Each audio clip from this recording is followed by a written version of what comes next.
Meeting of the Waco MPO Policy Board for September 17, 2020 to order. Chris, has this meeting been posted?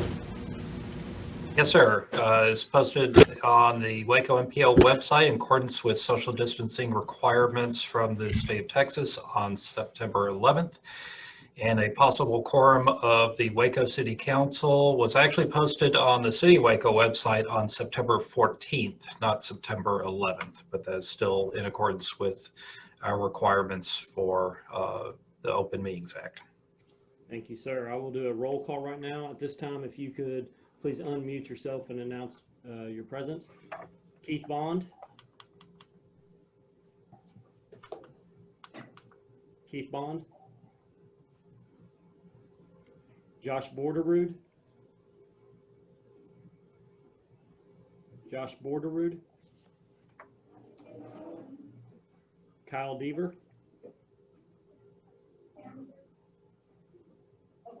Kyle Deaver. Bert Echterling.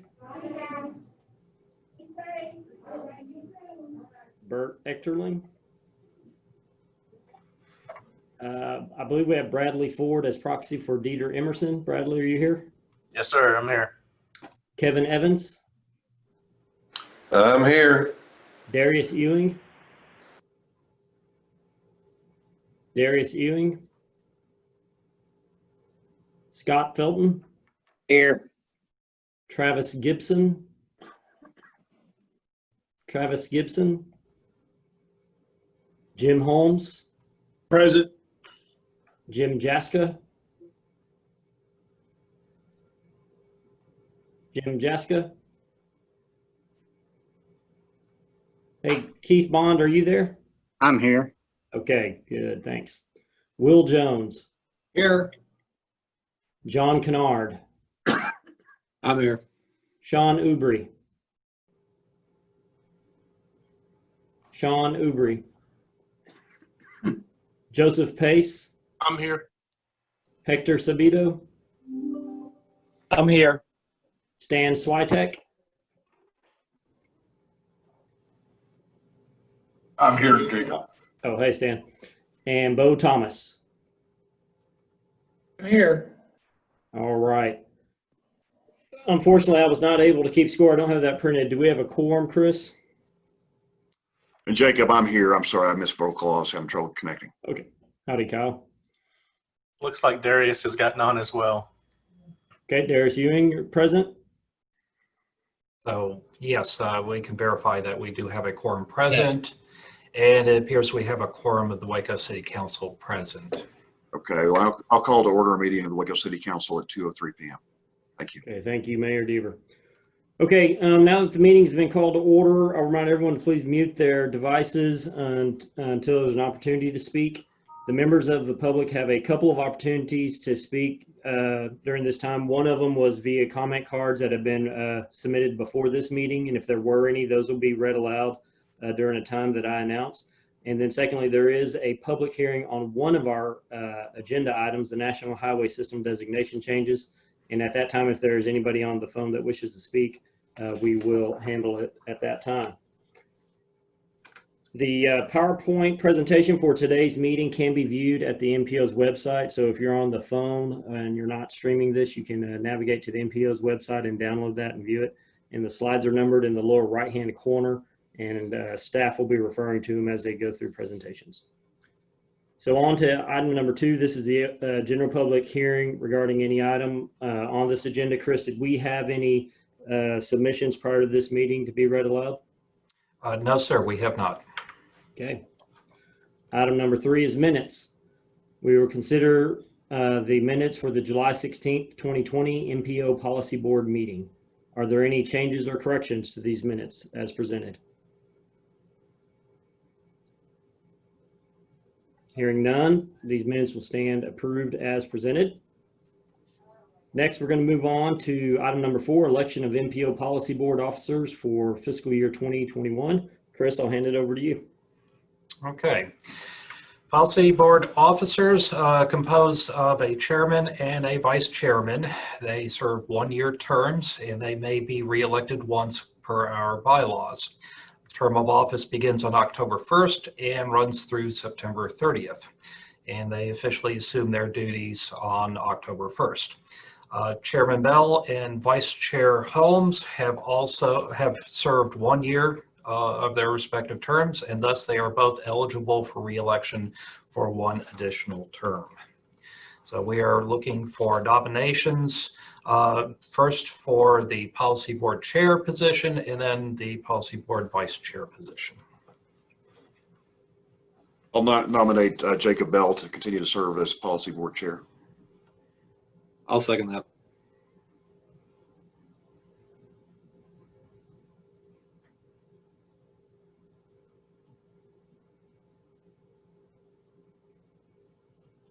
I guess there's no one else jumping up and down ready to nominate someone else or themselves. I guess we'll move to action on that. So that technically, I guess we need to ask for a motion. So is there a motion for that? I'll make that motion. Seconded? I'll second it. Okay, so we'll say Deaver and Kennard. All in favor, please say aye. Aye. Any opposed? Didn't hear any. Okay. Chris, I guess we need to open up for nominations for vice chair. Yes, sir. And I'll nominate Jim Holmes to continue to serve as Vice Chair. Second. Any other nominations for vice chair? Okay, we'll consider I'll those. make that form of motion then. Okay, so Deaver and Felton on the second. All in favor, say aye, please. Aye. Any opposed? Hearing none, that will stand approved. Okay. Moving on to item number 5, consideration and action regarding approval of resolution 2020-8, acceptance of proposed national highway system designation changes within the Waco MPO region, and resolution 2020-9, Waco MPO policy board recommendations for inclusion in the national highway system within the Waco MPO region. Chris? All right, so just real quickly, we are going to be skimming through a few of these slides very, very quickly in the interest of time. But if you have a desire to explore something in a little more detail or have questions, feel free to interrupt at any point here. The National Highway System was established about 30 years ago, is to identify the most important highways in the United States. Basically, we're trying to connect metropolitan areas and important destinations such as, say, the Port of Houston. And then Congress set aside a pot of money to make sure that that system operates at a satisfactory level and has enough capacity to handle the traffic and freight that moves along it.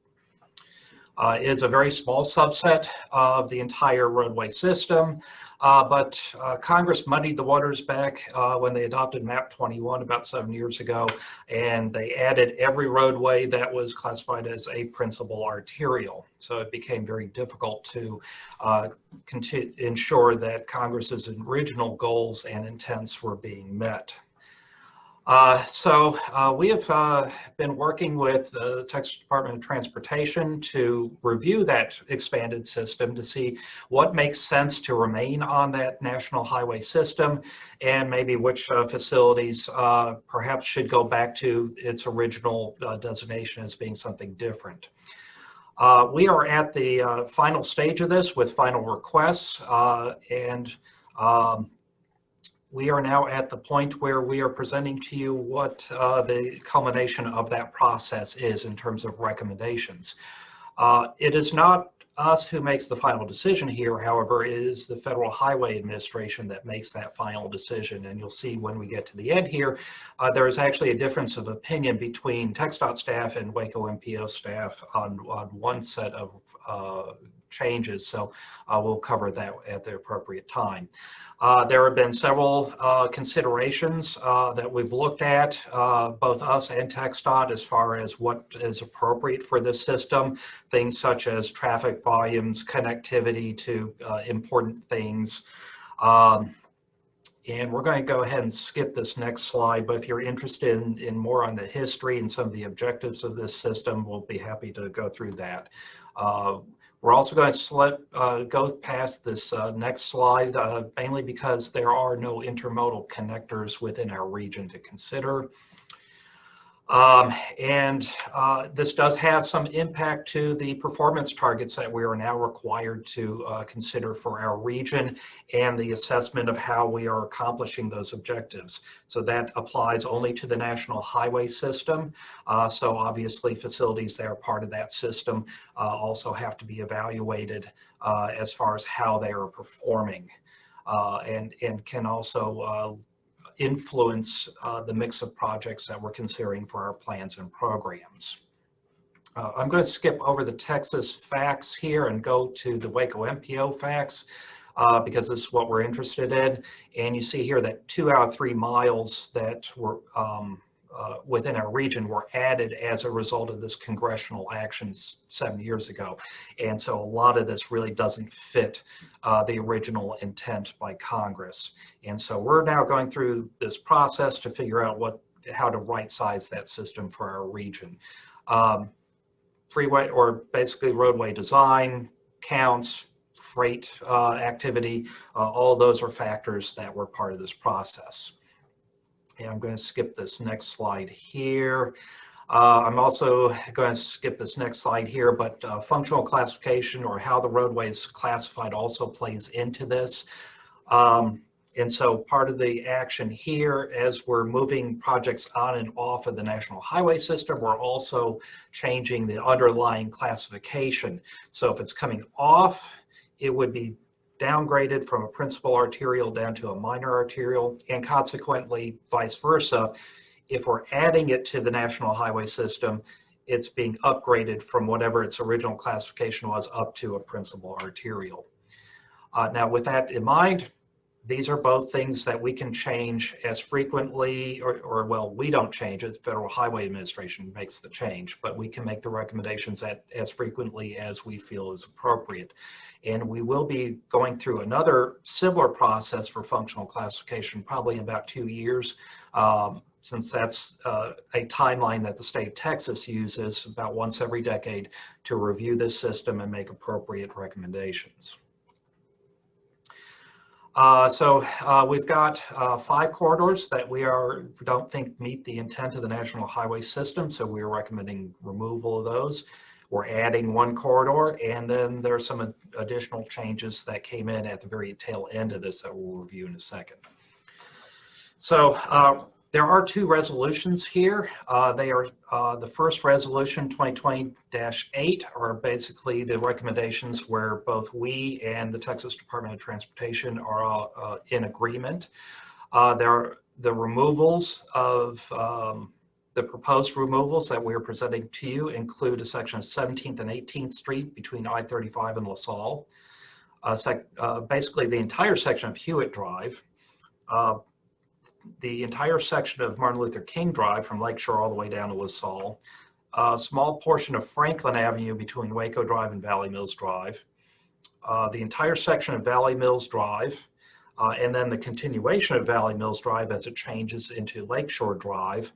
And then Lakeshore Drive actually changes into Loop 340 when you get up to Lacey Lakeview. So there's a small section of Loop 340 that would also be removed from this system between Business 77 and the interstate. And then there's one addition being recommended, and that's a small section of US 77 south of FM 2837 or Rosenthal Parkway down to the Falls County line. Now that's what we have jurisdiction over. That NHS designation actually is being recommended by TxDOT to continue all the way down to Victoria, where there's a very important port facility down there, and this is the most direct connection between the Port of Victoria and the Dallas-Fort Worth Metroplex. And so that's a big part of the justification for that inclusion. Now, Resolution 2020-9, we have the language here calling this disagreement. That's a bit strong. It's really more of a difference of opinion, and there are valid points on both sides of this discussion here. One of the cardinal sins of the NHS system is that you don't have a dead-end spur to the system, especially one that ends without connecting to something important. And we have one of those. It's a section of US 84 beginning at, well, really Loop 340 through Woodway, and it kind of terminates just outside or just west of the McGregor Airport. Now, the recommendation from TxDOT is we need to remove that spur because that doesn't fit in as part of the intent of the system. But when we took a broader look at this as staff, we felt that there was some justification to actually not only keep that section on the NHS system, but to extend it westward, at least as far as the north side of Fort Hood. But since there's not another National Highway System facility there, really you're probably looking at something even further west, perhaps US 281 in Evant, perhaps US 183 as far west as Goldthwaite. So that then provides a connection to Abilene via from Waco to Abilene via the system.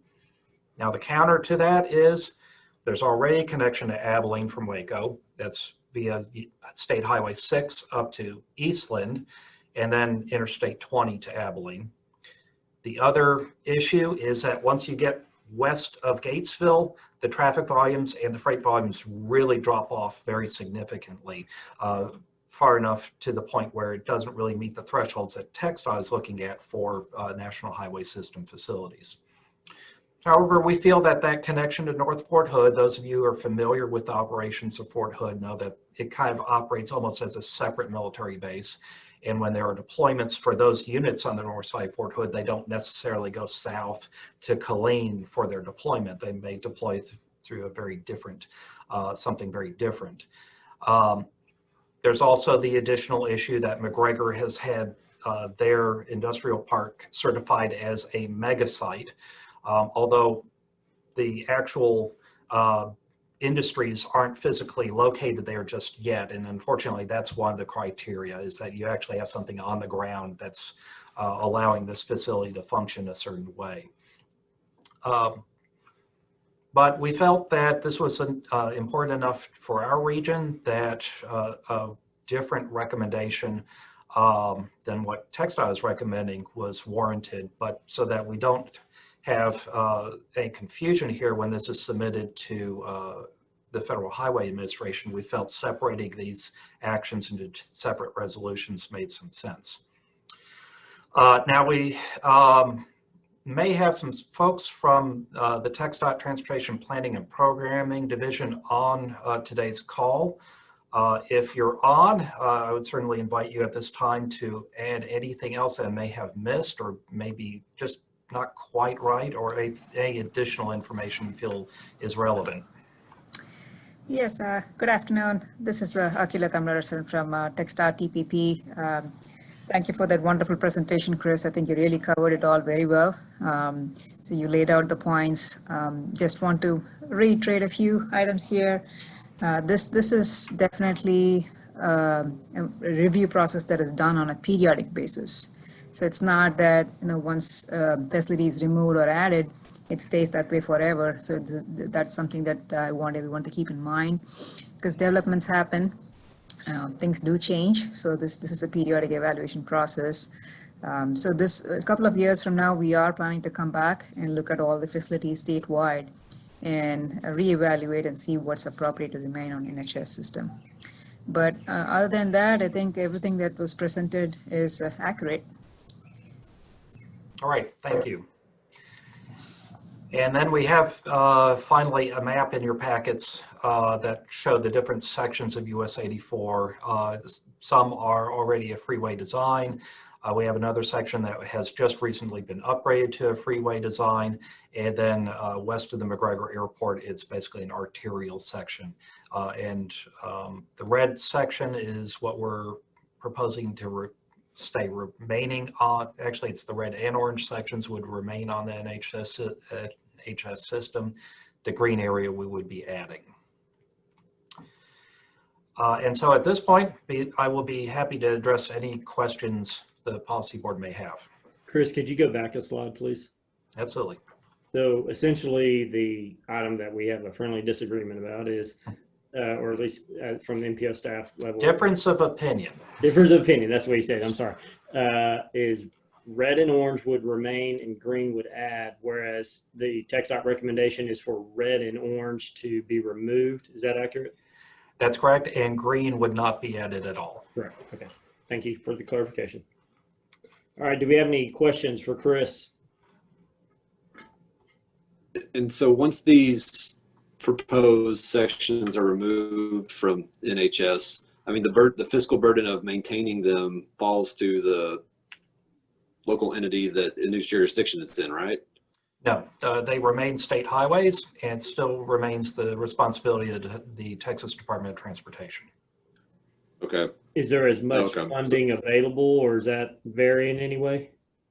So there is that pot of money that Congress has that's intended for the national highway system.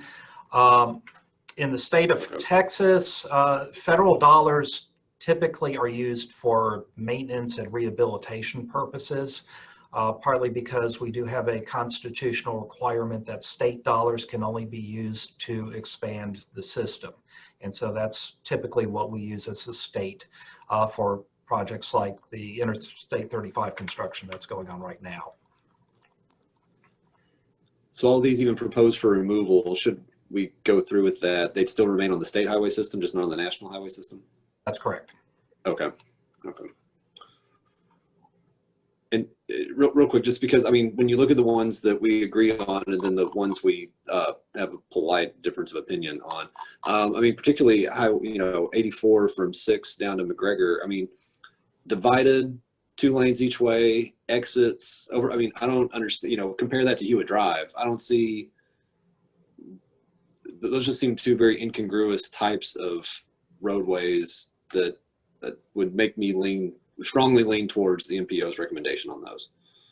What was the justification again for, you said there's a terminus and that's why TxDOT recommended those be pulled? So one of the goals of the NHS system that it actually connects to something important. And this right now, that section of US 84 really doesn't connect to anything. It's a kind of a dead end spur. And so to remain on the system, Federal Highways wants to see that connect to something, either another NHS facility or something important, like let's say a big intermodal terminal or something like that. That's all I had.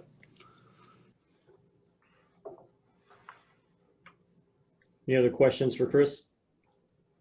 Does anybody care whether or not that on 84 there's a large, what I'd say, oversized load traffic going between the wind fields?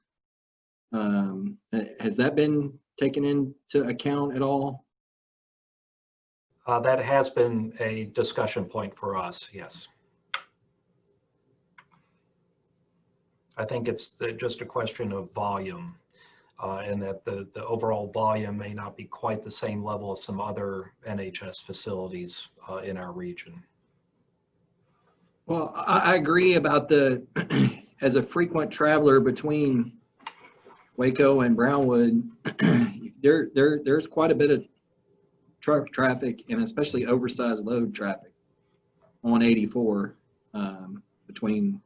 And it's a bottleneck in Brownwood. Okay, any other questions or comments?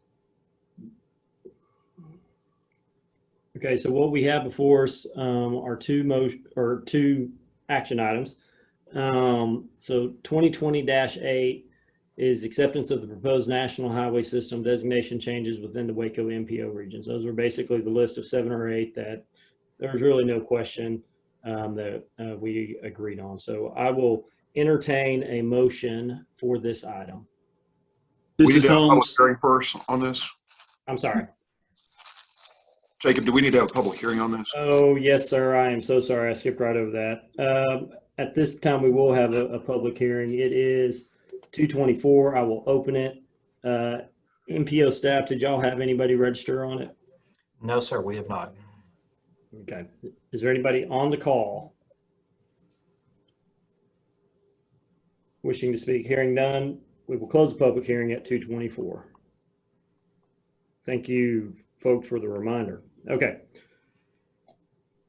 Item 2020-8 is acceptance of proposed NHS designation changes within the Waco MPO region. Do I have a motion on that? This is Holmes. I'll move for approval of resolution 2020-8. Thank you. A second? I'll second it. Bernard. I'll second. Whoever. Is that Darius? It was Hector. Yeah, give it to Hector. It's fine. We'll give it to Darius. So I'll fight for it. Okay. Unmute everyone in favor. Please say aye. Aye. Aye. Aye. Any opposed? Hearing none, that resolution will pass. We'll now consider resolution 2020-9. We need some clarity on this motion, what it's going to be: approve, disapprove, or modify it. The Waco MPO Policy Board's recommendation is to include those stretches of Highway 84 within the Waco region. So do we have a motion on this? Motion to approve the stretches in Waco in the NHS. Okay, do we have a second? I'll second. Did I not make the right?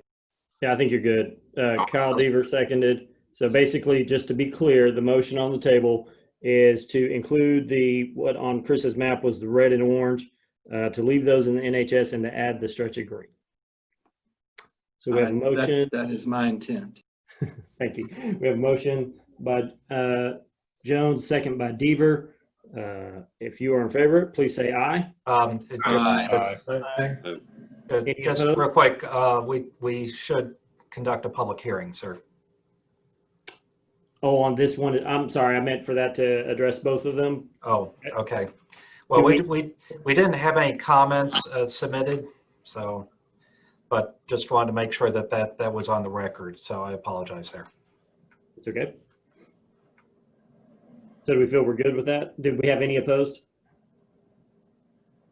Okay, motion carries. All right, sorry if I got a little out of order there with the public hearings. Okay, let's move on to item number 6. Review and discussion regarding revised highway funding availability for fiscal year 2021 through 2024 and changes to project programming within FY 2021 through 2024 Transportation Improvement Program. So Chris, you have a presentation on this one? Yes, sir.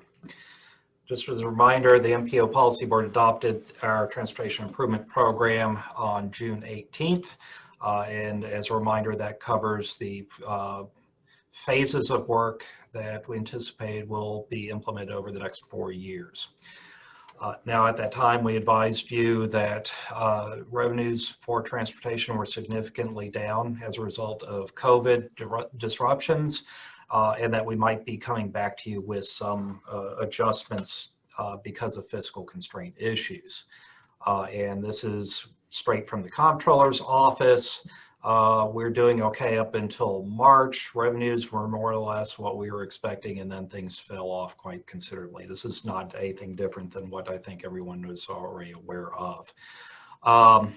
However, when we met with the district on August 18th, there was another issue that apparently we were unaware of that has a real big impact to our Category 2 funding. And if you remember, that is the pot of money that is intended to address mobility issues within MPO regions. And the MPO Policy Board has an advisory role on how those dollars ought to be spent within our region. And then the final decision is made by the Texas Transportation Commission on which projects move forward at what time. You may remember that about 2 years ago, we were given the direction that to go ahead and program the entire 10-year allocation of Category 2 for our region, and that if we had projects ready to move forward, that we didn't necessarily have to wait as a bank balance type program to get those projects moving forward. So in other words, if we get 20 million a year, we wouldn't have to wait 2 years for a $40 million project potentially. Now that's dependent on someone making sure that the cash flow at a statewide level can accommodate that. And so if someone is accelerating their project, there's another MPO that's going to have to wait. Well, apparently this has been an issue. And so when everyone adopted their tips this year, The program is way over fiscal constraint for this next 4-year period. Basically, most of the, I think is about 60% of Category 2 dollars for the entire 10-year period was programmed in the next 4 years on a statewide level. And so the Federal Highway Administration mentioned that this does not represent a fiscally constrained document. And so we have, I say, MPOs across state have been tasked with redistributing those dollars across that 10-year time frame. This was basically applying the annual formula and kind of going back to a bank balance kind of concept statewide. And what we were instructed is that we need to identify about $70 million to move out of the next 4 years and into a period beyond the year 2024. This is not related to COVID. That's going to be addressed through a separate process. But one of the things to keep in mind here is that on a statewide level, there is opportunity to move projects forward in fiscal year 21 if they're ready to go immediately. The over-programming issue hits us much harder in fiscal years 22, 23, and 24. And just as a reminder, there are 5 projects that are part of this discussion here. And we're going to go through each of those 5 projects and some of the considerations that you may want to consider as we engage or discuss this issue here. One of the things that you're probably going to want to consider is also project readiness as we have this conversation. So rather than come up with a scenario that kind of addresses this issue, what we felt was a better option is just to go through each of these projects on an individual basis and then let you give us some direction of what you feel comfortable with. We've also presented this to the MPO Technical Committee, and we have their general consensus about priorities included here as well. So the first projects that we're going to cover were originally programmed for fiscal year 21. They're basically projects that are ready to go in this next fiscal year. The first one is a project in the Hewitt area on Spring Valley Road. This is a center turn lane and shoulder project. It also addresses important cross drainage improvements, and there's pedestrian infrastructure identified around Spring Valley Elementary. The city of Hewitt informed us that they're about a third of the way complete in relocating the utilities on this project. And the Waco district did say that there might be some opportunity to fund this through a different pot of money, but they are still working to see if that's a possibility. Now, for the technical committee, they did express some concern about postponing this project, especially because this is something the city of Hewitt has been waiting a very long time for. It addresses some really important elements along this corridor. But relative to the other 5 projects here, they did say that this does appear to be a little bit lesser priority. And in terms of the mobility funds, it totals up to about 10 million of our Category 2. There is another $2 million on this project, which comes out TxDOT's Category 1, which is their maintenance pot of money. The second project is the Highway 31 overpasses at the interchanges with FM 2311 and FM 939.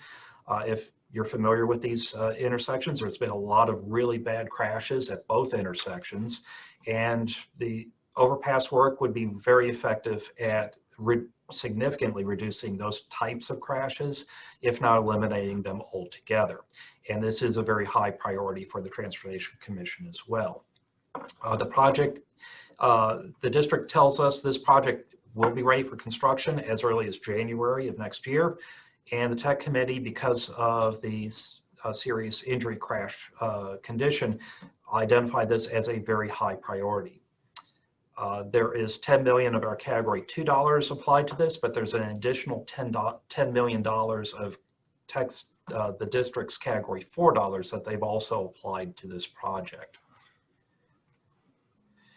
And then the final project that we had identified in fiscal year 21 is the I-35 breakouts. This is the subset of the 4C construction phase. This is primarily a frontage road reconstruction project, but it also realigns the on and off ramps between Valley Mills Drive and New Road. It replaces the main lane bridges at New Road. It also builds the currently non-existent frontage roads between Irving Lee and Valley Mills Drive in the northbound direction.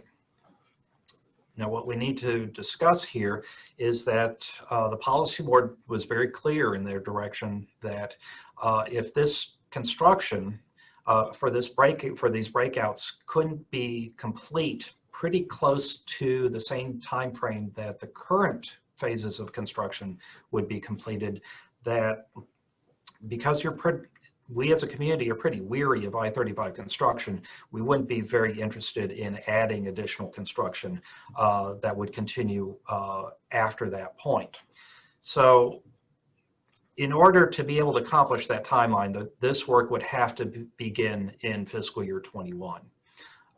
And so any delay to this construction from a practical standpoint would probably mean we wouldn't revisit this work until the next time we revisit the Metropolitan Transportation Plan in 2025. So that's, now, if the policy board wants to reconsider that, that's always an option, but absent additional direction from the policy board, we're probably not looking at that again for another 5 years. And because of that direction, the technical committee felt that this is one of the projects that is a lesser priority as a result. There is a revised cost estimate. The original cost was $48 million. The new cost estimate is $33 million. It doesn't change any of the scope of work. It's just a more refined cost estimate. Now, the next two projects were originally programmed in fiscal year 23. The first one is the Mall-to-Mall project. This is, again, a frontage road project. It would build continuous frontage roads between US 84 and well, really Bagby Avenue across the railroad tracks. It also realigns the on and off ramps in that section and replaces the main lane bridges over railroads, and also includes things like turnaround ramps at Bagby Avenue. The Waco District tells us that they're pretty much ready to go on this project from a design and engineering standpoint. The right-of-way acquisition is complete. There are some utility relocations that would be necessary, though. The original timeline probably wouldn't have that complete by the city of Waco until fiscal year 22, but there were some conversations going on from my understanding between TxDOT and City of Waco about whether that could be accelerated. And if so, there may be an opportunity to get this project scheduled for construction during fiscal year 21, which is important because, as I mentioned, there is some opportunity to get projects funded in the short term because there's just not enough projects ready to go statewide in the next fiscal year. And so for all those reasons, the Tech Committee identified this as one of their very high priorities. This is an expensive project. It's $44 million. It takes up most of what we have remaining in terms of our ability to fund projects. And then the Waco District, because of the traffic volumes there and some of the issues regarding crashes and end of queue crashes, they're already occurring along the corridor. They have recommended to us that we provide a similar incentive to this project to complete it faster. Very similar to what the 4B Interstate 35 construction offered. And that would be an additional 10% on top of this. So we're looking at a $48.4 million project if you choose to follow this recommendation. The final project is a section of Highway 6 out beyond the Spiegelville area. This is officially from McLaughlin Road to FM 185. It's a fairly small project, widening to 4 lanes divided, but it's not going to be ready for construction until fiscal year 23. It's only $8 million, but it just didn't seem like there was any scenario that we could come up with where this project could realistically remain within the funded section for the next 4 years. And so the technical committee recommended that this be one of the lesser priorities for consideration. So if we look at the tech committee's high priorities, add all of that up, it actually comes out to a grand total of $58.4 million, which is actually slightly more than the goal TxDOT Transportation Planning and Programming gave to us. However, in our conversations with Austin, they said that they're okay with us being slightly over on that, especially because the Killeen Temple area, which is part of the Waco district, is actually slightly below their target. And that from a statewide level, again, all this right now we're talking about programming in fiscal year 21, and that factors in here as well. When we look at all the other, the somewhat lesser priorities that were originally identified, that totals up to an additional $51 million. So unless something changes pretty significantly in the next 4 years in terms of funding, those are probably going to get metered out over several years after fiscal year 24. So it's not like all of this is going to go forward in fiscal year 25. Although that also includes the $33 million for the I-35 breakouts. And so if that is taken off the table, there may be some ability to move some of the other projects forward a little bit faster than originally thinking. And then we have to think about COVID. That is going to impact things, but right now it looks like that impact is going to fall on fiscal year 22 primarily. And so if all of our projects are moving forward in the next fiscal year, that's probably not going to have a direct impact on us.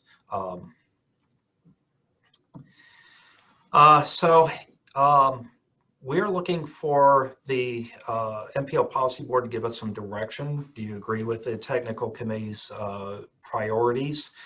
If so, we will begin, or we'll put together a TIP amendment for your consideration at the October 15th meeting. And in between now and then, we will conduct a public process to solicit comment on proposed changes. But of course, you have the flexibility of considering any option that involving these 5 projects. And we would certainly, we strongly desire to hear your considerations there. There is a bit of a complication though, and that is when we look at statewide level, there's some very difficult choices that regions like Dallas-Fort Worth and Houston have to make. So there may be some delay in the ultimate approval of the statewide TIP. And so there could be some delays associated with that. Although there's some indication from Federal Highways that they may approve partial STIPs, which they have the ability to do, especially for those regions that have accomplished whatever work they need to. So if we could get this done by our October 15th meeting, I think we're in pretty good shape as a region, ensuring that our projects are moving forward. And I apologize for throwing a lot of very detailed information for you. But I will certainly try to address any questions you might have. Okay, thanks, Chris. Policy board members, any questions or discussion on this? So, Chris, just to be clear, which projects is the technical committee recommending being in? The high priorities were the Highway 31 overpasses and the mall-to-mall project. Okay. Well, I think from Waco's standpoint, those 2 seemed like the most regionally significant projects. But I know that the city of Lorena has been preparing for this project on Spring Valley. I'm sorry. Yeah, that's okay. Apologize. Has begun the work of moving the utilities and has actually, I believe, issued debt in order to get that done quickly. So it seems to me that it's incumbent upon us to try to find a way to fund that project as well. And I don't know, you know, the Highway 31 project was identified by TxDOT as a high priority from a safety standpoint, and yet we're having to put $10 million of Category 2 dollars into that. And I think the City of Hewitt was acting in reliance on TxDOT's plan to let this project in Spring Valley, on Spring Valley Road in November. And so I just wonder if there's not a way for us to go back to TxDOT and perhaps to the commission and ask for some consideration towards maybe funding all of Highway 31 with Category 4 dollars for safety, so that we could free up some MPO dollars to get that project done for the City of Hewitt. So the Category 4 dollars are under the purview of the Waco district. So I will ask Stan if you have anything to add on that conversation. Mr. Chairman, this is Bo. Can I chime in for just a second? Yeah, go ahead, Bill. Just a couple of things I want the policy board to know about that Spring Valley Farm Market 2113 project. And there are some kind of unique situations that make it and give it what we think is at least not a lesser priority than the others. Obviously, State Highway 31 and the Mall project have tremendous regional impacts in the area. But the thing I don't know a lot of people understand is that FM 2113 Spring Valley is an alternate route for I-35. It goes through a substantial amount of residential area and right by the front door of an elementary school. Citizens of Hewitt initially did not indebт itself in 2016 for that specific project, but actually for a different project that those funds have been subsequently redirected to Spring Valley based upon the fact that we felt like the project was going to be forthcoming based upon the shovel-ready nature of the project and when the bid letting was going to take place and those types of things. But I don't know, I'm not sure, unsure of what all the technical committee was aware of with regard to those items. But I do know that Hewitt currently has $1.9 million in the game on Spring Valley, and we certainly could have potentially redirected those funds somewhere else had we not gotten into this situation. Obviously, not trying to say that TxDOT's responsible for COVID, but there's got to be a way, I'm not trying to be flippant about this, but there's got to be a way, as large as the district's budget is, to find a little money in the couch cushion somewhere, so to speak. And would hope that Hewitt hopes that it could get the support from the MPO to help do that. Thank you. Thanks, Bill. Stan or Victor, are y'all on? And could you maybe speak to some of the Category 4 dollars, or earlier on the slide, it was mentioned that 2113 might could be funded from another pot. Could y'all provide some commentary on that? Jacob, this is Stan. So I'm going to ask Victor to correct me if I do misspeak, because he's the detailed money man. But we already have Category 4 dollars on the State Highway 31 bridges project. To put additional monies on there, we Category 4 is not intended as a safety improvement category. It's a connectivity category. And when you look at just the connectivity issues on 31, that lets us put some Category 4 out there, which we've already done. Some of the expansion of the landfill out there was also something that brought it into a regional need, and that's why it came up as a Category 2 project. I believe it was last year, if not a little bit before last year. And then down in 2113, again, I'm going to defer to Victor, but I don't believe that qualifies for any Category 4 dollars because it's not on the NHS system. Am I right in that, Victor? Did I misspeak in any of that? No, that's correct. Exactly what you said. So, Victor, also, too, would you give us an idea of what blending of funds we have on 2113? I think we have some Cat 1 in there already, don't we? Yes, there's 2 million. What's that, Chris? Yes, there's 2 million of Cat 1 on 2113. Okay.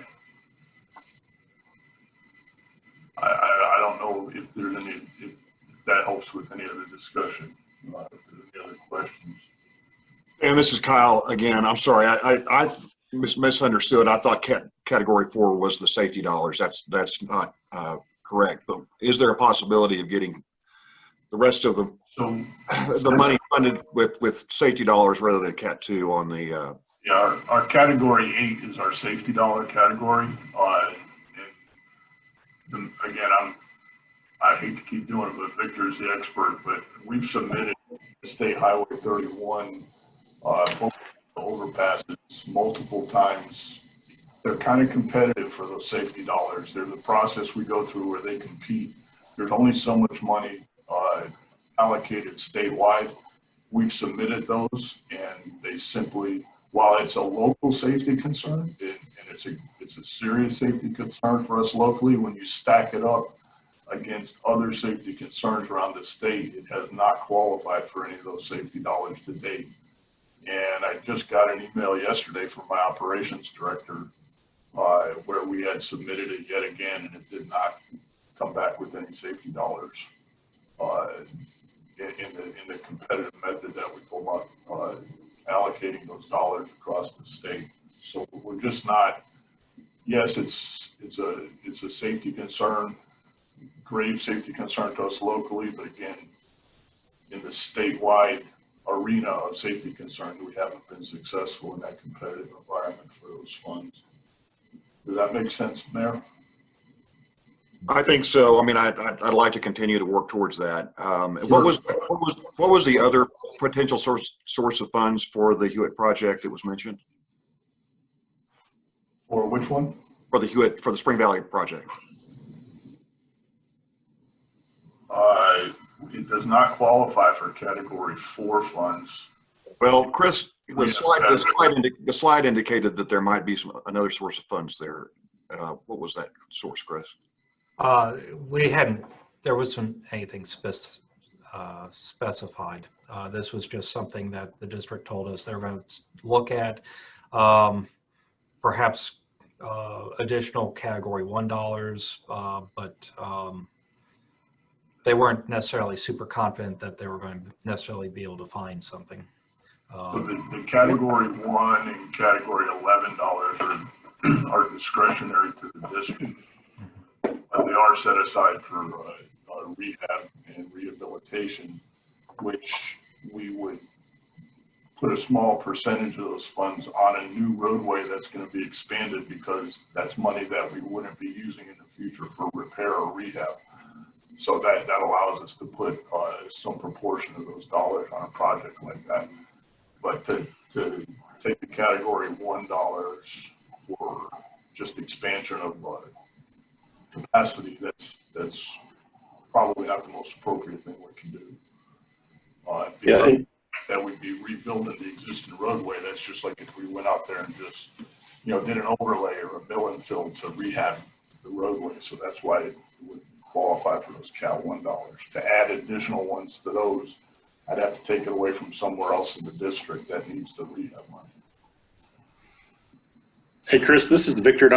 It was you and I that were talking about that in the hopes for getting some extra money. And what my thought process is additional Cat 2 funds, since we have all these projects ready to go in FY21, that possibly they might let us be extra heavy on the front end of the STIP and then pay for it at the back end of the strip. That was my thought process.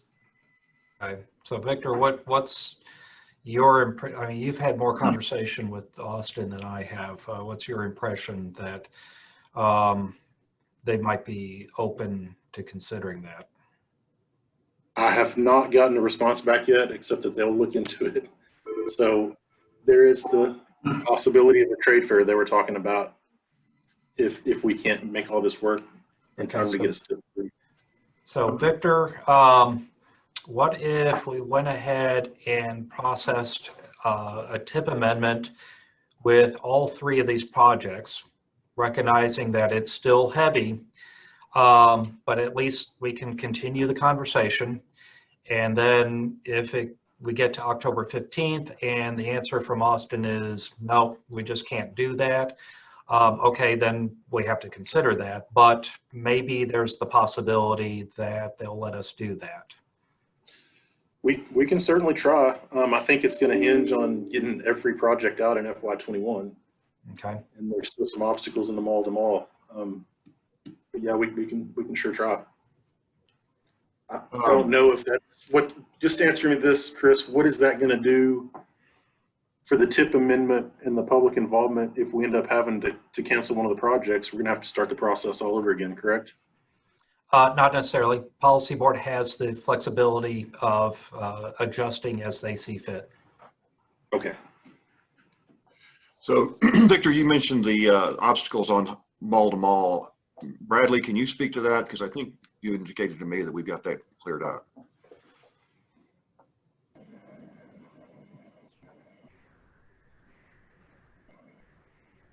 Oh, Bradley, we can't hear you. Y'all hear me? Now we can. Yeah. I got blindingly on this. I got an update earlier. We will be done with relocations by December 15th of 2021. As y'all recognize, that's an $11 million investment City of Waco is putting into those relocations. And we're going to spend a little extra getting the contractor incentivized to be done by the end of December of 21. Good. Thank you, Bradley. That was a little hard to hear. Bo, again, But could I ask Chris a quick question?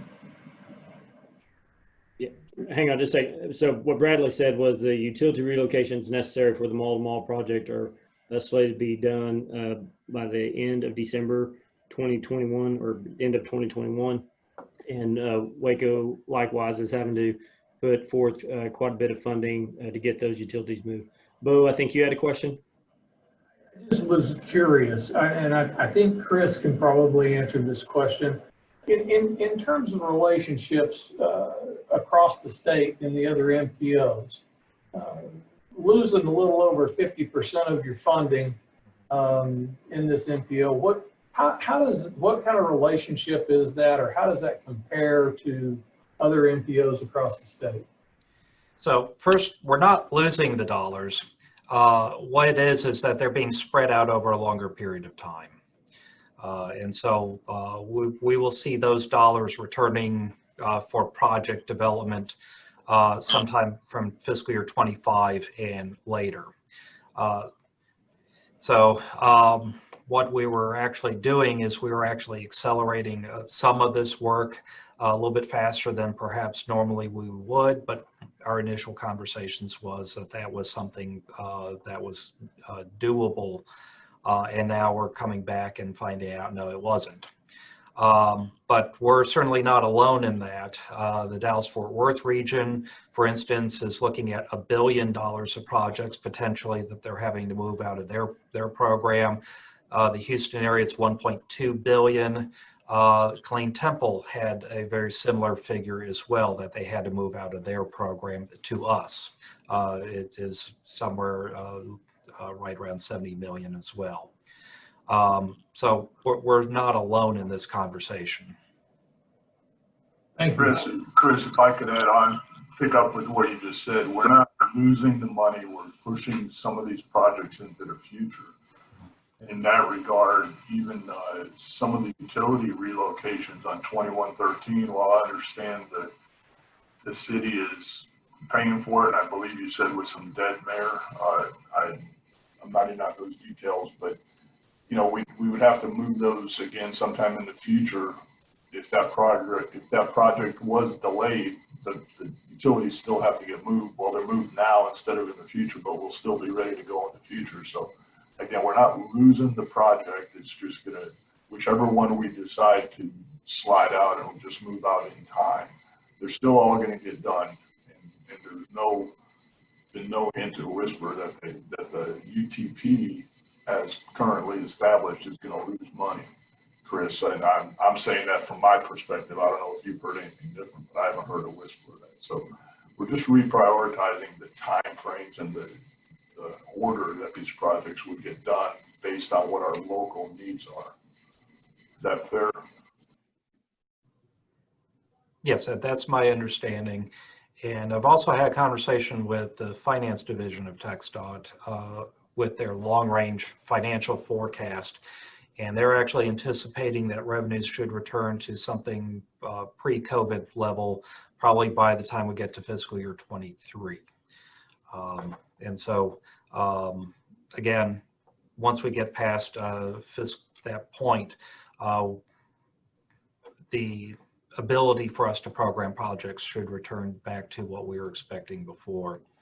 So, Mr. Chairman, if I may, from what sounds like the conversation that we've been having here is it looks like we will consider 3 projects for a draft tip amendment. It would be the Spring Valley project, it would be the State Highway 31 project, and it would be the Mall-to-Mall project with the acceleration incentives. Recognizing that's a little bit over programming, but the idea hopefully is that since all those would be in fiscal year 21, that the state is a little bit under programmed for fiscal year 21 in terms of projects ready for construction. Hopefully these are all able to go in that fiscal year. Maybe we can get a little bit more than what the original goal was. But to recognize that there's a possibility when we get to October that we're being told, no, that's not going to work. But let me see if the policy board is okay with that direction. Chris, I agree with your assessment. I think it's consistent with the discussion.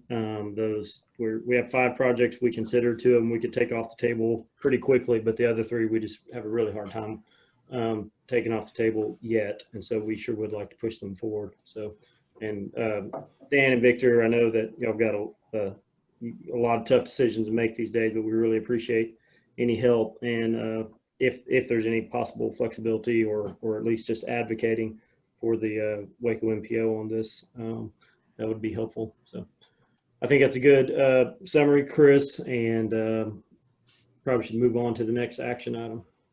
Real quick, just right before we do, hey, Chairman, one quick just question on that. I mean, if we need some flexibility, could the incentive on the mall-to-mall project be, that $5 million be part of that conversation? Or is that something that we see part and parcel as the highest priority when we're considering these? We'll certainly have that conversation with Austin. Okay, just checking, thanks. Okay, the next agenda item, sorry, it's not an action item, is item 7, review and discussion regarding a draft revision of the Waco MPO public participation plan. Chris? Okay, we're going to skim through this real quickly here. Just real quick, the federal law requires that we have a process that identifies how we're going to solicit comment into our process and how our citizens and interested individuals can participate in the transportation planning process. We began this conversation because under COVID-19, all of us are doing virtual platforms for our meetings and public involvement. And there's the recognition that state law has, or some parts of state law have been suspended to allow us to be able to use these platforms. But we've been reminded that federal law has not changed and no part of federal law has been suspended. So we've been told that if we want to continue using these platforms, we have to amend our process to allow for them. And no MPO in the country had a pandemic in mind when we started using these platforms. So we're all in the same position of having to make changes to our process. When we started looking at that, we realized that we've made a lot of changes to our process in the last 2 years. It's an old plan. And what made sense back in 2007 when this was adopted, for a good portion of it doesn't make sense anymore. There are new ways of soliciting public involvement that we think make a lot more sense. So we use this as an opportunity to do a full rewrite of the plan. What you are being presented with is actually very similar to what the San Antonio MPO uses. And what we're trying to do is right-size our process to the various actions that you would be considering here. We've got several details here. We're just going to skim through some of these. We've got 4 goals. Of course, we want to educate and inform the public. We want to make sure that we've got a very diverse input into the process, that we're hearing from all segments of our community. We want to, of course, meet our legal requirements, and that we want to have an evaluation process about how we're doing and make appropriate changes if something's not working. Yeah, we have a whole bunch of target audiences. I'm just going to move on here. We've identified several different processes as far as meeting the legal requirements for our various meetings. But we've also identified about 30 different strategies within our toolbox. But we want some flexibility of when to use these rather than to have something that's very prescriptive about using something for a particular process. We use the IAP2's spectrum for public participation, but we use only the first 4, mainly because under empowerment, the MPO process doesn't delegate any decision-making from the policy board, but we felt that we should be using a mix of tools that at least incorporate the other 4 along the spectrum. We've got several charts that show how the various tools achieve those levels of participation. We go through and define all of our actions into either major actions or minor actions, or perhaps it's just a review by the policy board. And if you have any questions, we can go into more details on that a little bit later. And we go through each of our important documents and explain what we're going to accomplish in terms of public participation for each one of those. I do want to spend a little bit of time on UPWP because we are proposing something a little bit different here. If we're adopting a new UPWP, it still remains a major action. We follow all the processes with that. Most amendments are also a minor action, but there are some of these minor changes, less than $25,000, that we're proposing to use a little bit more streamlined process.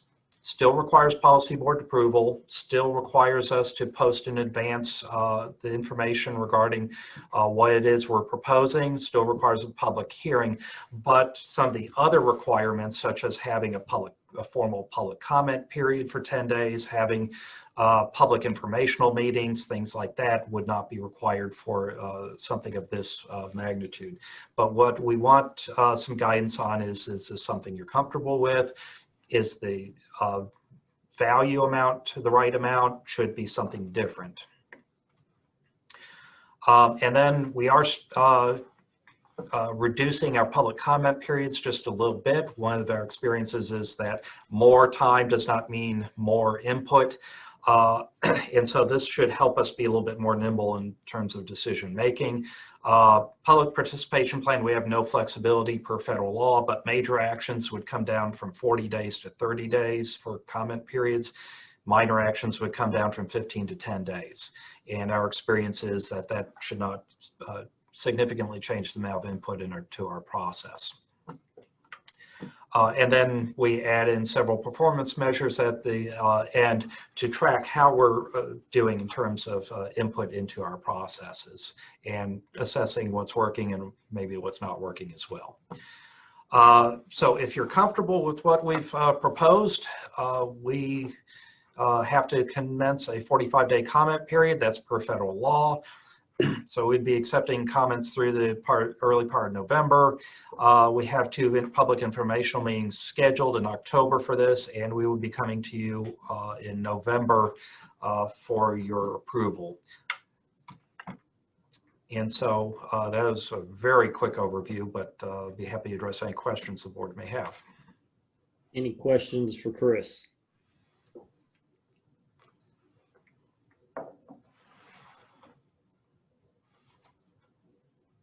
Okay, Chris. Well, thanks for your work on that. Keep moving forward. I think now we're going to hand it over. Clayton, are you still on? You're going to be doing the presentation? I'm here. I think, Chris, were you going to start it, or you want me to just jump in and take the first few slides too? I think you were going to share because you actually have some videos. Is that correct? Yeah, I'll let me pull up this one real quick. Okay, can you see that? No. Not yet? How about now? Yes. All right, first project I'll hit briefly is our Hewitt Drive sidewalk project. We started this in July. Contractors completed most of the sidewalk along Hewitt Drive between Mars and Panther Way. They've got a subcontractor that's started on Panther. They're going to be working down that street through the fall. After sidewalk's done, they'll come in, do the minor signal upgrades, and we hope to have that project wrapped up by next summer. Okay, 1637 Phase 3. This is another project that's progressing well. We've completed the vast majority of the widening. The only little section we have left is between the southern limit of the projects up to Bob Johnson Road. We should hopefully be paving on it starting next week, and then have the whole project wrapped up. We're thinking the end of October timeframe. So, and then for 35, what I'm actually going to do is same thing I did a couple months ago, is go through some drone photos. So let me stop sharing this one and pull up this. Okay, can everybody see that? Yep, looks good. Okay, so this is up at the northern end of the project. It's at the Barrens intersection looking to the north. You can see we've got southbound frontage road completed in the area. The majority of our retaining wall is complete. We've got some bond breaker down for the new main lanes. We're actually going to be starting paving probably October, November timeframe, pretty heavy on the main lanes. And you can see at the bottom of the picture, we've got a lot of that bridge structure completed. Should be setting beam sometime in October. On the right side of the picture, you can see new concrete pavement for the northbound frontage road. We're completing some drainage up around North Loop 340. Once it's complete, you should see that paving tied in from the spot there about the Sonic driveway up to North Loop 340. Okay, so now this is moving to the same intersection, but just looking to the south now. You can see this is the retaining wall down at the bottom of the picture, newly completed southbound frontage road. Contractor is cutting what will be the new main lanes here to grade. And again, we should be paving on it sometime in October. On the left-hand side of the page, you can see where they've started cutting the new northbound frontage road to grade. Up at the top left, you can kind of see the concrete pavement there in front of HEB that was recently completed as well. Hey, Clayton, it's not switching slides, so we're still on that first slide. Okay, let's see. Yeah, if you click on your, yep, there you go. Good time, okay. All right, we'll move then down to the 84 intersection. This is looking to the east. You can see down at the bottom what will be the new right turn lane from 84 onto the northbound frontage road. Contractor actually paved through this area last night. We'll be back in it tonight and should have the 84 intersection reopened this evening. All right, this is again at 84, looking back to the north. You can see the completed frontage road, continued work on the new main lanes. And then again, on the right-hand side, you can see the concrete pavement that's been placed to date there in front of HEB. All right, this again is looking south from the 84. You can see southbound frontage road complete on the right-hand side of the page here. A lot of this retaining wall is complete along with some of the bridge substructure. We're actually looking to set beams on this bridge beginning next week and into October. Again, a lot of this area is being cut to grade, and you'll see some pavement going down on it later in October. You can really start to see here in this picture, this will be the braided ramp.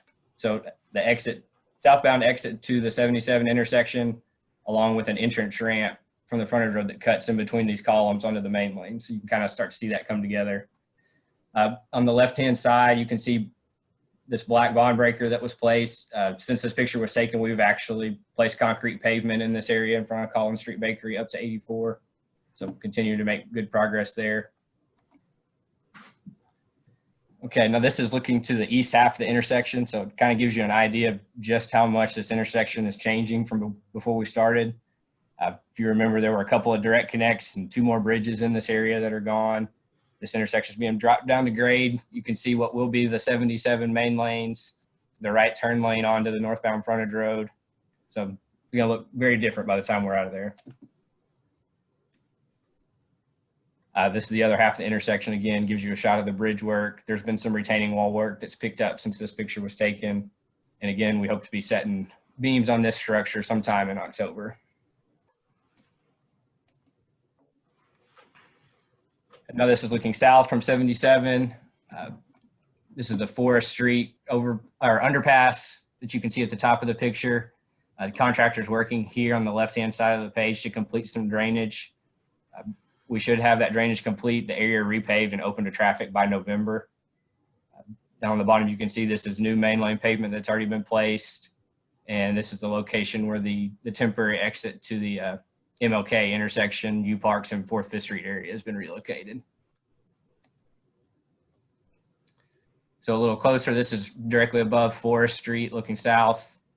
You can see a deep cut here going down to our railroad tracks. This is a deep drainage line that our contractor is installing, and we'll go through where that temporary exit used to be, so that's why it had to be relocated. Here at the top of the picture, you can see our railroad overpass, and contractors actually setting beams on it today as we speak. Again, here's just another shot of the new railroad bridge. You can see, again, a lot of work being done on the southbound main lanes here, getting it ready to cut to grade.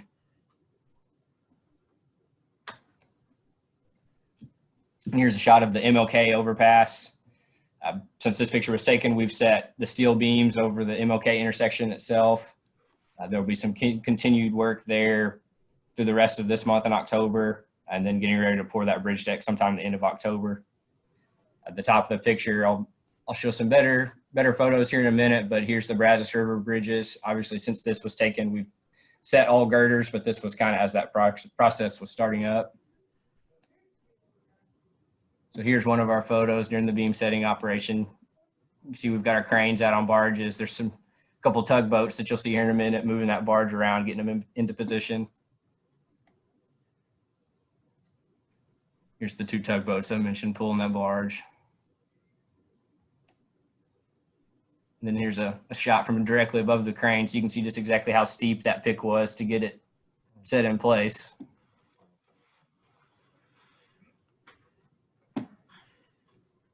Just another shot here.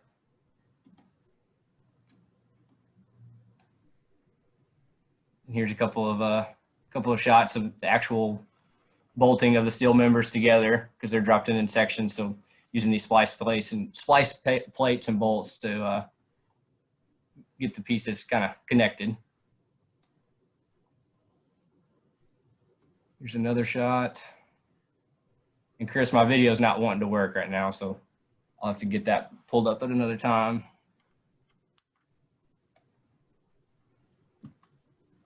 All right, this is down from University Parks looking north. You can see we've got all the beams set. Panels are set on this bridge. We should be pouring this bridge deck next week, actually, and getting a lot of that work wrapped up. Then again, the majority of the retaining wall is complete in this area. There's actually been some bond breaker placed between University Parks and the Brazos River Bridge. So again, should see concrete pavement going down on the main lanes throughout the fall. On the right-hand side, you've seen some of this new concrete placed for the northbound frontage road and University Parks. Actually out tying steel right now for some of the remaining sections there. So that work will be ongoing throughout the rest of this month and hopefully have it wrapped up and traffic on it sometime in October as well. This is directly over the 4th, 5th Street Bridge. You can see it's been placed. Started retaining wall work here on the north side of this bridge. You can see in the upper left where some of the subgrade work is started for the new northbound frontage road. And again, the goal is to have a lot of that paved in October as well.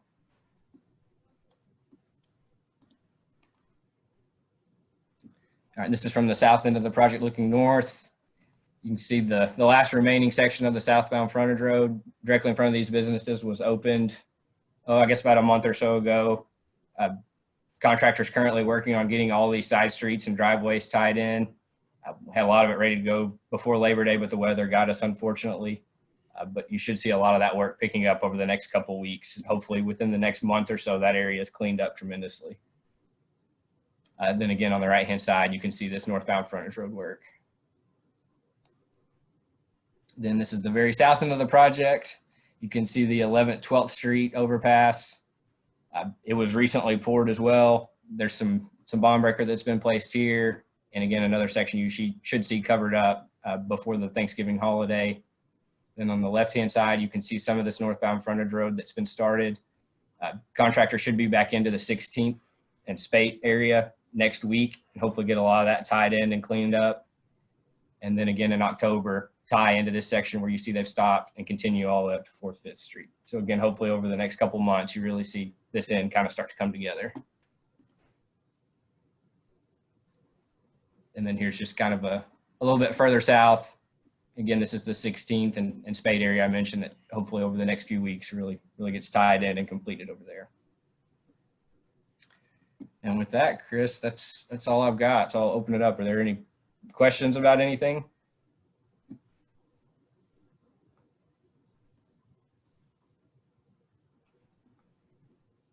Okay, Clayton, thanks for the update. I guess if you can stop sharing, there you go. Chris, next item, number 9 is Director's Report.